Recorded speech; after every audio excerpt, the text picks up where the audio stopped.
Seoul, South Korea. The White House began plotting a secret trip to the demilitarized zone between North Korea and South Korea before President Donald Trump left Washington, throwing reporters off by saying there were no such plans in the works and keeping the visit off the official schedule. Trump had been eager to visit the DMZ, as other presidents have, to show strength in the face of North Korea's provocations, White House officials said, but was forced at the last minute to abandon the trip Wednesday because of inclement weather. Story continued below. This did not work out as planned, said White House Press Secretary Sarah Huckabee Sanders. She told reporters the president was disappointed not to make the trip, which others in his administration, including Vice President Mike Pence, Secretary of State Rex Tillerson and, last month, Defense Secretary James Mattis, have been able to make. He's actually pretty frustrated, said Sanders. It was, she added, something the president wanted to do. She said Trump was supposed to be joined by South Korean President Moon Jae-in, the first time an American and South Korean president had visited the DMZ together. The administration has been secretly planning the excursion for a little while, Sanders said, even though White House aides previously said there were no plans to go. A senior official dismissed questions about whether Trump would make a DMZ stop as a little bit of a cliché while briefing reporters last week. The trip to the DMZ was scheduled to occur on the one-year anniversary of Trump's election. The president hinted on Tuesday that he had a surprise up his sleeve. "We are going to have an exciting day tomorrow for many reasons that people will find out," Trump said during a Tuesday event in Seoul without elaborating.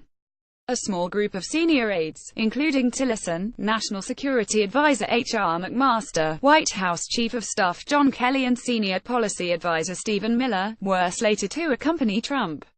Trump and his team and a small group of reporters began the trek to the DMZ in a group of helicopters, but turned back about 25 minutes into the journey because of low visibility. Sanders told reporters that the president had been within 5 minutes of landing when the decision was made to turn back. Moon, who was also diverted, was already waiting at another location near the DMZ when Trump turned around. The president and his aides waited for nearly an hour to see if the weather would clear before finally deciding to scrap the trip altogether.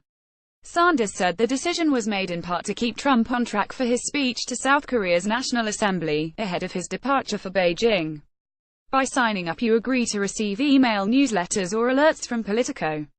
You can unsubscribe at any time.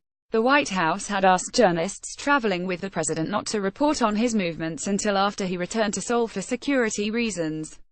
Aides took extra precautions to ensure the news of the trip didn't leak. When briefing a small group of reporters in Seoul ahead of the trip, Sanders avoided saying the president's destination aloud, instead holding up a piece of paper with the abbreviation DMZ scrawled on it. "This is where we're going," she said, explaining that she was instructed to take extra security measures to keep the president's movements under wraps. Reporters in the travel pool received a cryptic email from the White House late Tuesday instructing them to meet early Wednesday for an unexplained stop that was not on the president's schedule. Sanders said Trump used the time spent waiting for the weather to turn to prepare for his speech. After his speech to South Korean lawmakers, the president will depart for Beijing, where he'll meet with Chinese President Xi Jinping and tour the Forbidden City. Trump had called on China to do more to halt North Korea's nuclear program. China has signed on to United Nations sanctions on Pyongyang, but it has cautioned against escalating the tension on the Korean peninsula.